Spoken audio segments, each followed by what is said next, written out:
It all started on a Sunday, our busiest day of the week. The kind of day where the aisles are packed, carts are clattering, and everyone's running around like the store's on fire. For me, Sundays had always been the hardest. But this one, it was worse. Because even though I was back at work, my leg wasn't ready for it. Not really. Back in January, my world got turned upside down. I found out I had a tumor in my tibia. That's the bone in your lower leg. It wasn't just a scare, it was serious. The doctor told me there was a chance my bone could literally snap if I wasn't careful. You can imagine how that hits you. One day you're doing carryouts and curbside orders like normal. The next, you're being told, if you push too hard, your leg might break in half. Fast forward a few months. I finally had my surgery in June. It was brutal, but I got through it. I took the recovery seriously. Every step, every small victory, I earned it. So when I finally came back to work about 2.5 weeks ago, it felt like getting a piece of my life back. My surgeon cleared me, said I could work, but warned me, take it easy, don't push yourself too hard. I thought I could handle that. I thought my team would understand. I was wrong. That Sunday morning started like any other. Coffee, clock in, check the schedule. I was assigned curbside carryout, basically running out heavy grocery orders to customers' cars. A lot of walking, lifting, bending. Exactly what I probably shouldn't have been doing for 8 straight hours. But I didn't complain. I just wanted to do my job. An hour and a half in, though, the pain started creeping in. Not just soreness. I'm talking sharp, stabbing pain that made every step feel like my leg was on fire. I could barely stand, let alone walk. So I did what anyone would do. I went to my shift leader. Let's call her Jessica. Jessica was one of those people who treated authority like a personality trait. Always smug, always acting like she ran the place, even when management was around. She had this way of talking that made you feel 2 inches tall. I walked up to her, limping, and said as calmly as I could, "Hey, Jess, my leg's really hurting. I can barely stand right now. Would it be okay if I took my break 20 minutes early?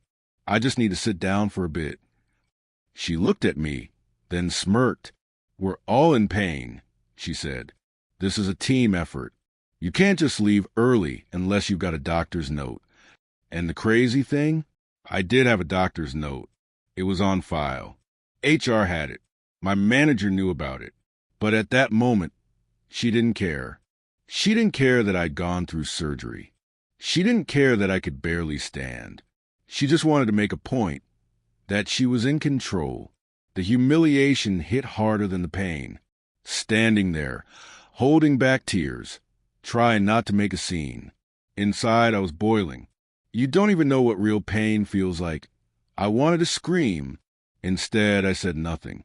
I just turned around and went back to my station, my leg trembling with every step. 5 minutes later, maybe because she realized how bad I looked, or maybe because someone told her to, she came over and said, "Fine, go on your break." No apology, no empathy, just attitude. I sat down in the break room, took a deep breath, and for the first time that day, the anger really hit me. How many times had she disrespected me like that?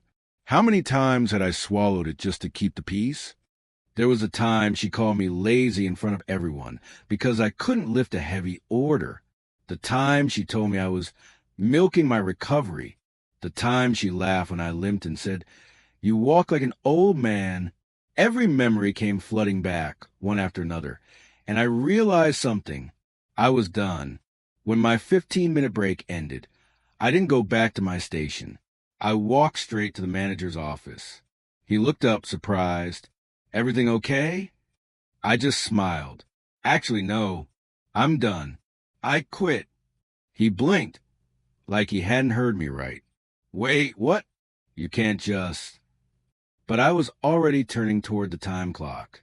The sound of the machine clicking as I clocked out, that was my victory bell. I could feel people staring. Curbside was slammed, carts everywhere, customers waiting, and I was walking out. Not limping, not dragging myself, walking out with dignity. 5 minutes later, as I was checking out with a few groceries for home, I heard my name over the intercom. Can my name please return to your apartment? I couldn't help it.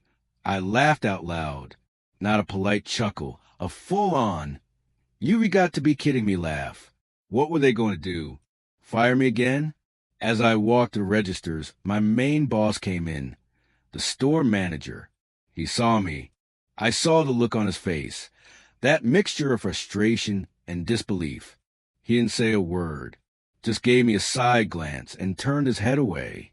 You could tell he was fuming, because he knew exactly what day it was, their busiest day of the week. And I was one of their openers, the person who usually handled the morning rush. Now, they were down a man, because of Jessica. That moment, walking out while everyone else scrambled, felt better than any paycheck I'd ever earned there. For months, I'd been treated like I was disposable, like my pain didn't matter, like my health was an inconvenience. And now they were the ones panicking, short-staffed, buried in orders, all because their team leader couldn't show an ounce of compassion. When I got home, my legs still hurt like hell. But emotionally, for the first time in months, I felt peace. Over the next few days, I heard through a co-worker that my absence threw the whole department into chaos. Jessica had to cover curbside herself. And apparently, she didn't last 2 hours before she started complaining about how unrealistic the workload was. Oh, the irony. By midweek, she'd been written up for poor leadership. And me? I found another job, one where my health and my humanity actually mattered. Looking back, quitting that day wasn't just revenge. It was closure. It was choosing myself over people who didn't deserve my effort or my pain. Sometimes, walking away is the revenge, because nothing hurts a toxic boss more than losing the person they took for granted.